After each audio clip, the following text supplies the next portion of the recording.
Peace be to you. In the previous lesson, we said that there is running through God's universe the law that no one shall be crowned unless he has struggled. Certain privileges and gifts and blessings are given to all of us on condition that we fulfill love and the right use of freedom. Anyone who gives freedom to another takes a risk. Whenever a parent gives freedom to a son or daughter, he takes a risk. Freedom can turn out either for weal or for woe. When God made the angels free, he took, as it were, a risk. Actually, some of them used their freedom in order to declare themselves as God. They denied their independence, and thus they forfeited the right to perpetuate themselves in glory and in happiness. We went on to say that there's evil in the world, and we asked at the conclusion of the last lesson if this evil would in some way get to man. God now takes another risk. He makes man. He makes him free. And he made man free, as we said in another lesson, because God wanted to make a moral universe. And it is impossible to make a moral universe without making a free universe. We can be virtuous only in a universe in which it is possible to be vicious. In a certain sense, we are less free than freeable. I should have put that the other way around. In a certain sense, we are less free than freeable. Is that the way I put it? We make ourselves free. In other words, by the right use of freedom, we do perfect our personality. If we abuse our freedom, we become less and less free. Anyone, for example, who is addicted to vices becomes the slave of vices. Anyone who becomes a communist becomes more and more subject to dictatorship. It is therefore by the right use of freedom that we finally come to that very glorious freedom of being children of God. The whole purpose of education is to train everyone to use freedom rightly. Hence, parents offer encouragement to their children to choose good rather than evil. And that is what God did at the beginning. God gave to man certain blessings and privileges which would be his on condition that he used his freedom in the way that would perfect his personality. God would not force his blessings down anyone's throat. Regardless of how much you like ice cream, you certainly would not want to have it jammed down your throat. You are never happy doing things you do not want to do. All freedom, therefore, implies a choice, and choice implies alternatives. And so God gave man a choice. Our first parents were put into the Garden of Paradise. An Eden of pleasure and of joy.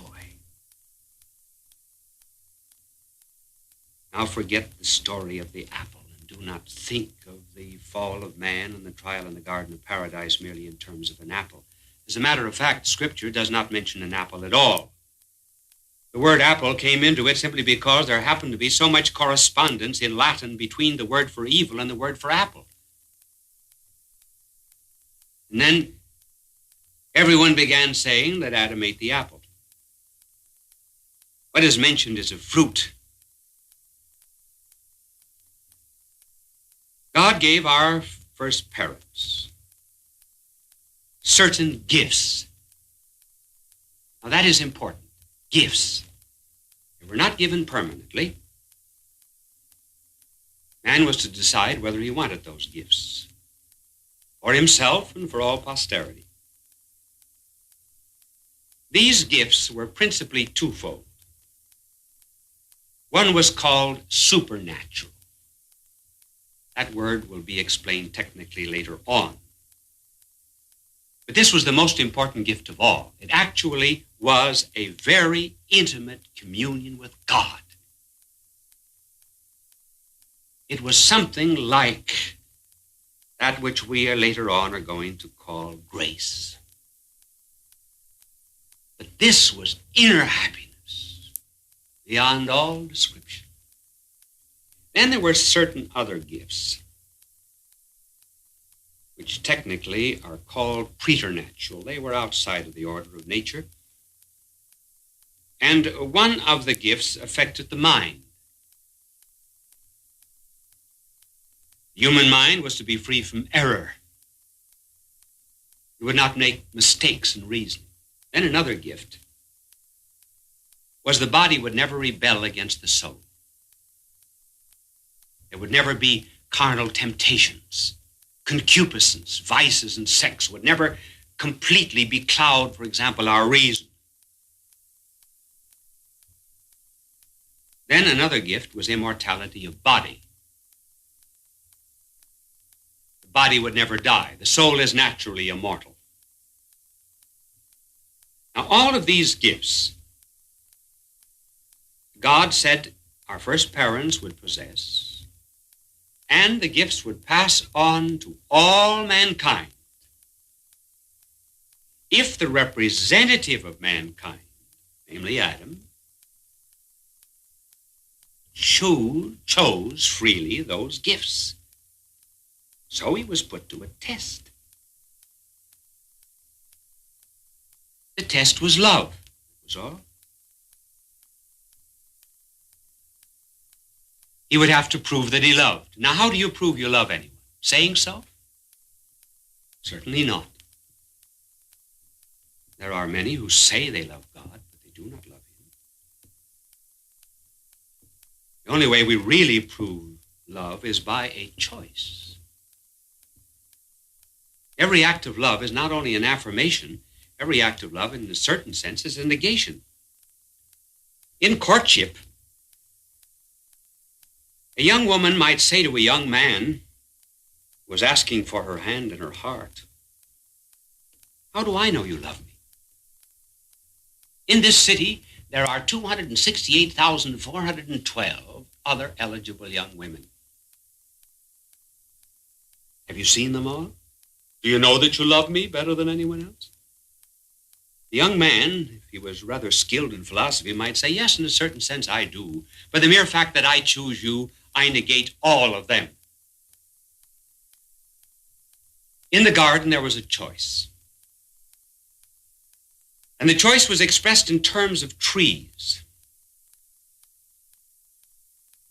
The tree of life and the tree of the knowledge of good and evil. Now, there were other trees in the garden, all of which gave great pleasure. But these were the important ones because they involved decision, alternatives. God wanted man to eat of the tree of life, namely, to keep in constant union with his divine life. Never to cut that canal between the two. The other tree, which God did not want man to eat, was the tree of the knowledge of good and evil. That was a kind of a human approach, inasmuch as it assumed that happiness consists in knowing evil just as well as good, knowing a cancer as well as health, knowing blindness as well as vision. The choice that was given to our first parents was therefore a choice between the tree of divine life and the tree of the knowledge of good and evil. The alternative was a choice between a fruit and a garden, a part and a whole, something that is really involved in every temptation in the world. Was there anything unreasonable about this trial? Is not life filled with abundant instances of receiving rewards on condition of love? Imagine a wealthy man going away for the summer and telling the chauffeur and his wife that they may live in his house, they can eat his food, they can drink his wine, they can use use his cars, ride his horses, but only on one condition. Rich man says to them they must not eat the artificial fruit that is on the dining room table. The owner knows very well that artificial fruit is very bad for digestion. So he does not tell the chauffeur and the wife. They ought to know that anyway, and furthermore, they ought to trust him in the light of all that he was doing for them. If the wife persuades the husband that he ought to eat that apple, that artificial apple, she would not be a lady. And if he ate that artificial fruit, he would not be a gentleman. By doing the one thing forbidden, they would lose all the good things provided, and have indigestion besides.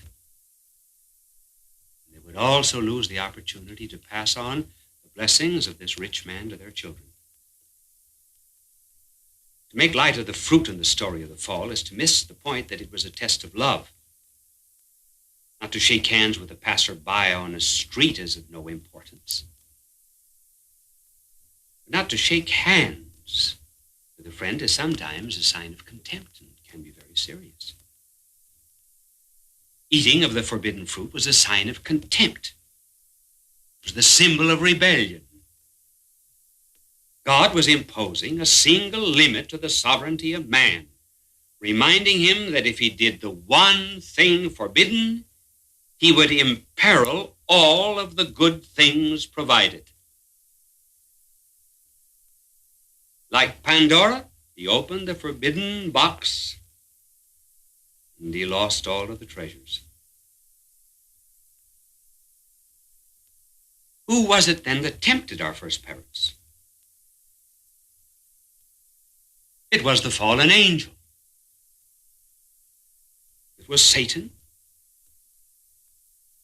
And when he tempted our first parents, he began with a why. He said, "Why has God commanded you that you should not eat of every tree of paradise?" There are actually 3 steps in that diabolical temptation. And really, for a sound psychological study of the nature of temptation, there is nothing that surpasses the story in the book of Genesis. The 3 steps of Satan were the following. First, he aroused a doubt. He said, "Why did God command you?" In other words, he was saying that God's holding back something. He's unkind. His restrictions are unjust. Be more free. Can't you see this commandment is a restriction of liberty, of your constitutional rights? Defy your conscience. Why should you be under shackles?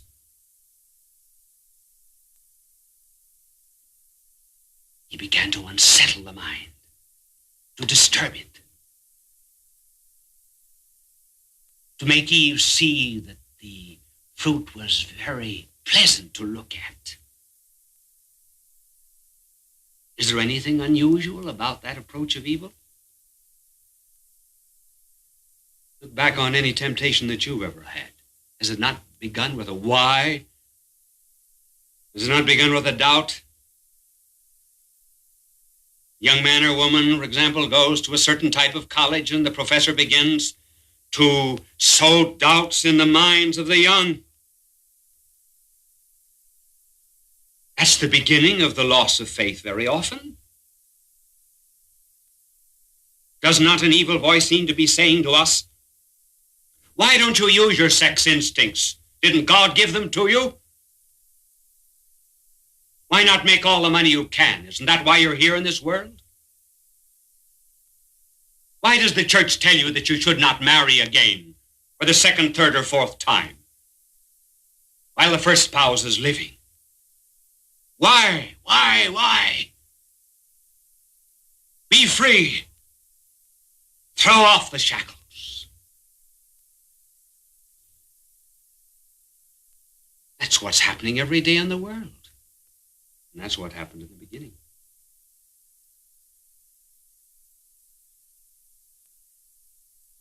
The second step of Satan was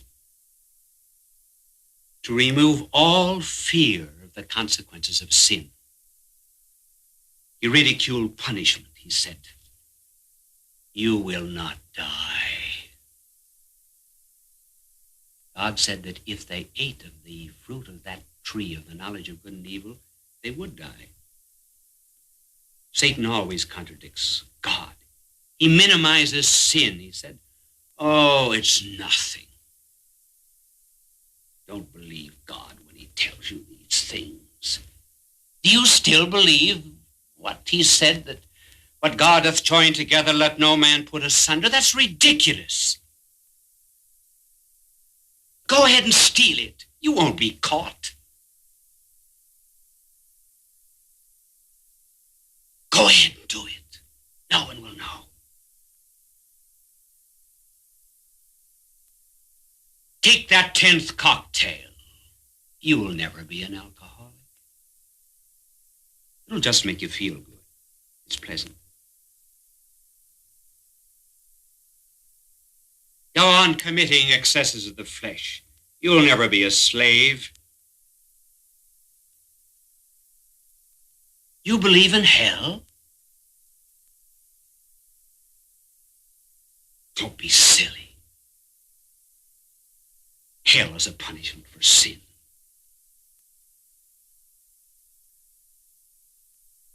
That's the way the devil talks. You heard him talk that way? Everybody has. Something very interesting about the devil, as explained in the scriptures, is that at the beginning the devil will always say, minimize guilt. And then after we sin, he becomes, in the language of scripture, an accuser. That is the way he's described in the book of the Apocalypse. He tells us, oh, it's nothing at the beginning. And then afterwards he says, it's everything. Now you have no hope. Now despair. Take to drink. And the third stage of the temptation of Satan was a false promise. He said to our first parents, you will be like unto God, knowing good and evil.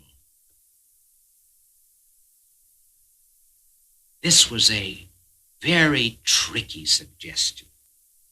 This is really what Satan was saying. God knows the difference between good and evil. Now, the reason he does not want you to eat of the tree of the knowledge of good and evil is because you too will know the difference. And once you know the difference between good and evil, you will be like God. You see, that's the reason he's forbidden you. He doesn't want you to be like him. He's jealous.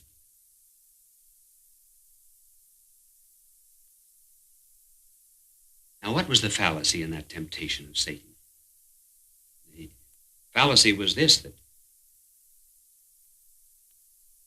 God does not know good and evil the way we do. God knows good and evil and the difference between the two in a very abstract fashion. In the same way, for example, that you know typhoid fever. You do not have it, but you know it by a negation of health. But when you and I know evil, we do not know it in an abstract fashion. It gets into our blood. It becomes a part of us. The act becomes a habit. We are impelled to commit it again and again, till finally we are trapped.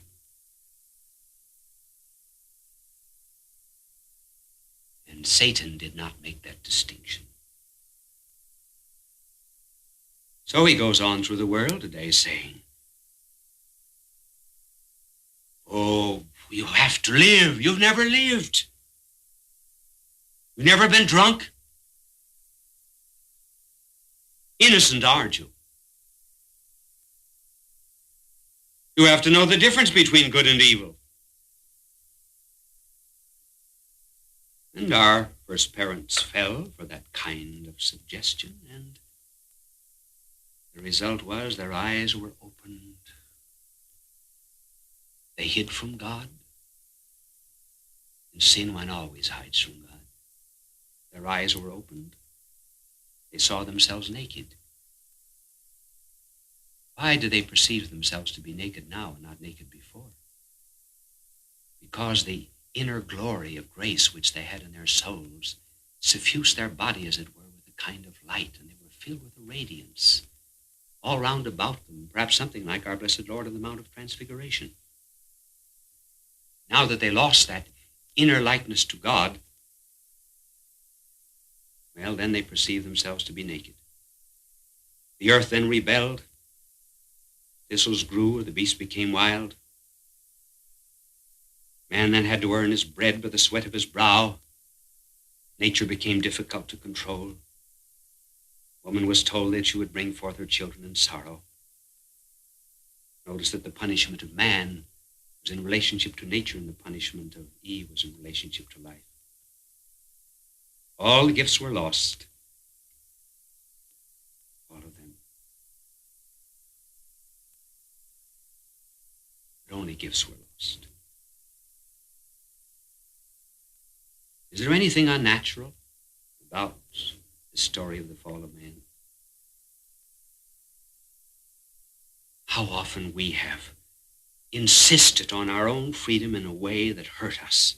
We interpreted freedom as the right to rebel. So we became like steam engines which refused to follow the track laid down by some master engineer.